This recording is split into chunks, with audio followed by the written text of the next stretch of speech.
Okay, we're going to continue on in our Father's Word today. This is Job 38. Then the Lord answered Job out of the whirlwind and said, "Who is this who darkens counsel by words without knowledge?" Job's three friends had no idea what was going on. So God's coming down in the whirlwind to tell Job exactly what's going on. By words without knowledge. Now prepare yourself like a man. I will question you, and you shall answer me. Where were you when I laid the foundations of the earth? Tell me if you have understanding. Who determines its measurements?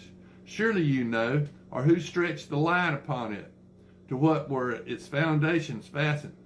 Or who laid its cornerstone? When the morning stars sang together, and all the sons of God shouted for joy? Or who shut up the sea with doors, when it burst forth and issued from the womb? When I made the clouds its garment, and the thick darkness its swaddling band? When I fixed my limit for it and set bars and doors? When I said, "This far you may come, but no farther, and here your proud waves must stop"? Have you commanded the morning since your days begun, and because the dawn to know its place? And it might take hold of the ends of the earth, and the wicked of it, it takes on form like clay under a seal, and it stands out like a garment. For the wicked their light is withheld, and the upraised arm is broken. Have you entered the springs of the sea, or have you walked in search of the depths? Have the gates of the dens of death been revealed to you, or have you seen the doors of the shadow of death? Have you comprehended the breadth of the earth? Tell me, if you know all this, where is the way to the dwelling of light? And darkness, where is its place?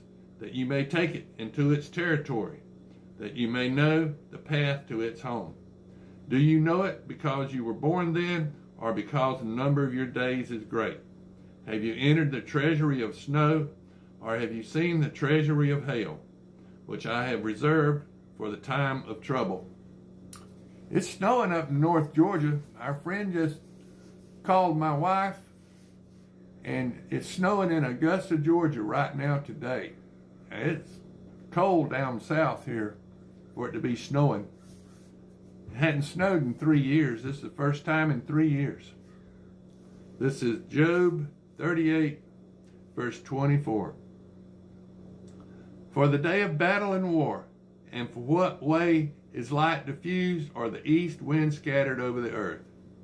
Who has divided a channel for the overflowing water, or a path for the thunderbolt, to cause it to rain on a land where there is no one, a wilderness in which there is no man, to satisfy the desolate waste, and to cause to spring forth the growth of tender grass? Has the rain a father, or who has begotten the drops of dew, from whose womb come the ice, and the frost of heaven, who gives it birth? The waters harden like stone, and the surface of the deep is frozen. Can you bind the cluster of the Pleiades, or loose the belt of Orion? Can you bring out Mazzaroth in its season, or can you guide the great bear with its cubs? Do you know the ordinances of the heavens? Can you set their dominion on earth? Can you lift up your voice to the clouds, that an abundance of water may cover you? Can you send out lightnings, that they may go, and say to you, "Here we are"? Who has put vision in the mind, or who has given understanding to the heart? Who can number the clouds by wisdom, or who can pour out the bottles of heaven, when the dust hardens in clumps, and the clods cling together? Can you hunt the prey for the lion, or satisfy the appetite of the young lions when they crouch in their dens, or lurk in their lairs to lie in wait? Who provides food for the raven when its young ones cry to God and wander about for lack of food? Now this is Job 39. Do you know the time when the wild mountain goats bear young? Or can you mark when the deer gives birth? Can you number the months that they fulfill? Or do you know the time when they bear young? They bow down. They bring forth their young. They deliver their offspring. The young ones are healthy. They grow strong with grain, and depart and do not return to them. Who set the wild donkey free? Who loosened the bonds of the onager? Whose home have I made the wilderness, and this barren land his dwelling? He scorns the tumult of the city. He does not heed the shouts of the driver, the range of the mountains in his pasture. And he searches after every green thing. Will the wild ox be willing to serve you? Will he bed by your manger? Can you bind the wild ox in the furrow with ropes? Or will he plow the valleys behind you? Will you trust him because his strength is great? Or will you leave your labor to him? Will you trust him to bring home your grain and to gather it in your threshing floor? The wings of the ostrich wave proudly, but are her wings and pinions like the kindly stork's? For she leaves her eggs on the ground and warms them in the dust. She forgets that a foot may crush them, or that a wild beast may break them. She treats her young harshly, as though they were not hers. Her labor is in vain, without concern, because God deprived her of wisdom, and did not endow her with understanding. When she lifts herself on high, she scorns the horse and its rider. Have you given the horse strength? Have you closed his neck with thunder? Can you frighten him like a locust? His majestic snorting strikes terror.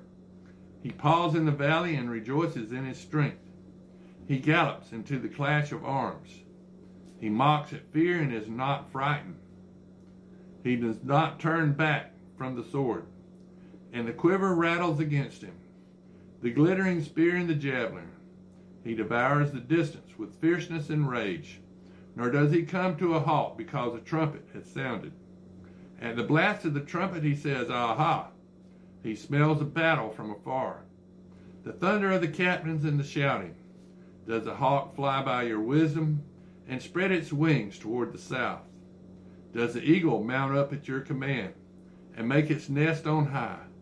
On the rock it dwells and resides, on the crag of the rock and the stronghold.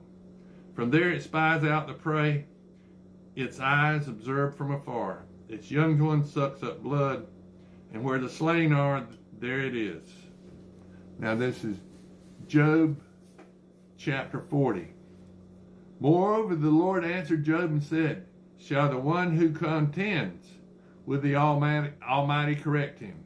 He who rebukes God, let him answer it. Then Job answered the Lord and said, Behold, I am vile.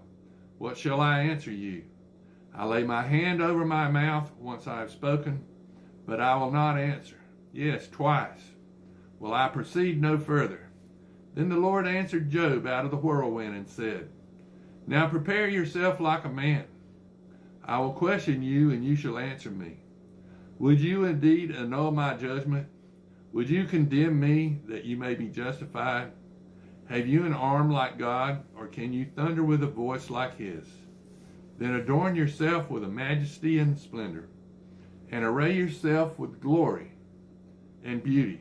Disperse the rage of your wrath. Look on everyone who is proud and humble him. Look on everyone who is proud and bring him low. Tread down the wicked in their place. Hide them in the dust together. Bind their faces in hidden darkness. Then I will also confess to you that your own right hand can save you. Now look at the behemoth, which I made along with you. He eats grass like an ox. See now, his strength is in his hips, and his power is in his stomach muscles. He moves his tail like a cedar, and sinews of his thighs are tightly knit. His bones are like beams of bronze, and his ribs like bars of iron. He is the first in the ways of God. Only he who made him can bring near his sword. Surely the mountains yield food for him, and all the beasts of the field play there. He lies